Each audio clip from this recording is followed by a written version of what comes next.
The US military, for the first time in history, managed to do something extremely incredible. Keep your mouth shut. Let me explain. Now, for those of you who are not aware, there was a coup, a turnover of power in the country of Niger, Africa. On my channel, I've been following this for a long time. I've been talking about Niger, Africa for a little over a year now. And within that time frame, even about a year ago, the US military kind of always boasted military power in Niger, Africa. They've managed to harbor all neighboring African nations to work within Niger, Africa. And so now we have these guys right here, the juntas, in charge of the coup, the turnover of power in Niger, Africa. And these guys were very stern, strict. Currently, even during making this video, they are not turning over power. They're not giving back the former president, Mr. Mohamed Bazoum, who's still captured right now and being tried for treason, which is punishable under capital punishment. Not good. Nonetheless, the US military still kept their mouth shut and did not get involved with this. And I sort of want to explain this timeline and how this strategy might be the way to move forward in working with other relationships around the world. So I have an interesting projection, or not projection, I have an interesting timeline of how the US military's tone changed to almost like strict to happy. Everything is okay. Let me explain and you'll see exactly what I'm talking about. Let me make myself a little small here. This right here was the initial response to the junta takeover. This is Antony Blinken, a very busy fellow who's in charge of all nations around the world in securing the nations and making sure that the United States has proper relations with countries. So this is what we had to say about the junta takeover. Has been deeply engaged with multiple countries in the region, as well as critical organizations like ECOWAS, like the African Union. And we are united in condemning the actions that have taken place in Niger, calling for the immediate release of President Bazoum, calling for the immediate restoration of the democratic order in Niger. Let me be very, very clear about this, as I have been in my phone conversations. Our economic and security partnership with Niger, which is significant, hundreds of millions of dollars, depends on the continuation of the democratic governance and constitutional order. Okay, now a few things to keep in mind. First thing, this was in July. This is like a few days after the coup. What you need to understand is that there was a united form of collection of countries. I don't know why I said it like that. Where all countries said, hey, stop this coup. Because what you need to understand, many countries in Africa have been falling to coups, and then they are creating civil unrest, and then they're creating militant groups to run around free, and then those militant groups and civil unrest bleed into other African nations, destroying economies. It gets pretty disturbing and disgusting. So, of course, the United States is going to stand with their political powers and other superpowers in what's called ECOWAS. You have countries like Nigeria, Burkina Faso, Mali, a lot of countries in that region. You also have a superpower like France. We'll get into them in a second because it's not looking good for them. And of course, okay, the United States is saying, look, restore civil order. If not, we're going to take away hundreds of millions of dollars away from you. But one thing that you never heard is the United States never called any of this a coup, nor did they ever threaten any sort of military intervention or any sort of military threat, if you will. In fact, check this out. Now this is about a few weeks later, and you can see where the U.S. military, Pentagon, refuses to call anything a coup. But why does it seem like you're almost bending over backwards not to call it a coup, and we've seen France, the EU, and ECOWAS just come out and call it what it appears to be? Well, again, I mean, I think we've been very clear that it certainly looks like an attempted coup here. We have assets and interests in the region, and our main priority is protecting those interests and protecting those of our allies. So a designation like what you're suggesting certainly changes what we'd be able to do in the region and how we'd be able to partner with Nigerian military.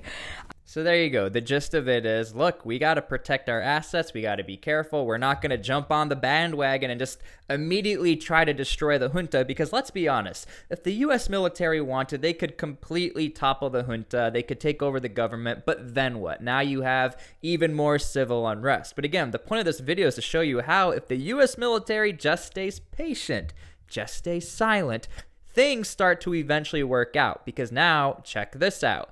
At the time of making this video, we now have this announcement yesterday. And notice again the change of tone, the change of emotions here. We're a little more happy. The threat level is low. Check this out.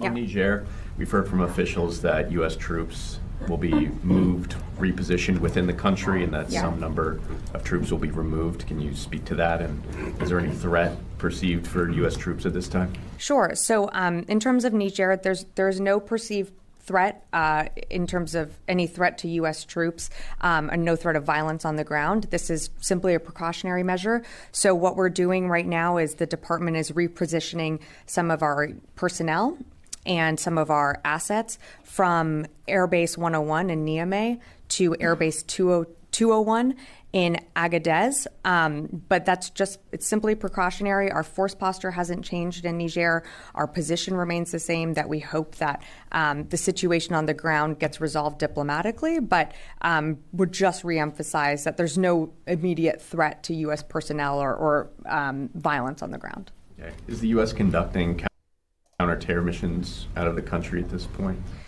At this time, we're still really confined to the bases.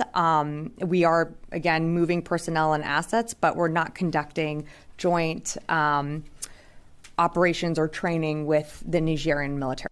Okay, so a lot to take away here. Check this out. So first things first, one thing you need to understand is that, look, there's what the Pentagon is saying, there is no threat level. But again, take that with a grain of salt, because there's always a threat level whenever you're operating in a country like Niger that is under civil unrest, and your allied major superpower, the French, are being kicked out. So what she was saying is they were leaving the capital, Niamey, and they're moving assets over to Agadez. Assets meaning drone assets, Air Force personnel, Air Force equipment, stuff like that. Again, understand we have these major drone bases that are being utilized in this part of the world, really in all these neighboring countries, also known as ECOWAS, remember that. And what they're doing is they're using these drones to do surveillance, to guide troops on the ground, to ensure that we have an eye on a lot of these militant groups who are running around. Now, I can't say the name of the militant groups, but understand these are the really bad militant groups that like to go into your town and try to take it over, etc. And perfect segue here is that understand this entire time the coup has been happening, you know, the main mission for the U.S. military in Niger, Africa, is to be a direct action force to fight these militant groups since 2001, 2002. It hasn't been heavily documented only up until 2017 in a very unfortunate incident called the Tongo Tongo ambush. And from there, that's when the U.S. military realized we need to bring in more reconnaissance assets. Niger, Africa is a hotbed for threats to the United States. So, since 2001, we've been partners with Niger, Africa. We've been partners with the neighboring African countries. And so for an entire month of no operations where we've been keeping the heat going for almost 20 years, this is the break that these militant groups severely needed to where now they can walk around free. They can get away with some bad things. They can use propaganda. I hate to use that word, but it is true. They can use this Western propaganda to be like, look what happens. The United States is in here. They're causing all this civil unrest. The French are in here, etc. Now, again, I am very proud of the United States in keeping silent that they're just staying out of the French's business, because at the end of the day, a lot of this has to mainly do with France. Niger and the junta have been protesting against the French bases, have been shutting off the water, cutting the electricity to the French ambassador, and the French don't want to leave. Kind of, yes and no. They are willing to take their drone assets out of the country, but they're not willing to take out a mini ground force to continue their fight against these militant groups in the partnership with the United States. So let's go ahead and check out this clip and look at the difference between how the French are being treated and the United States are being treated. Amping up the pressure on the French ambassador to Niger.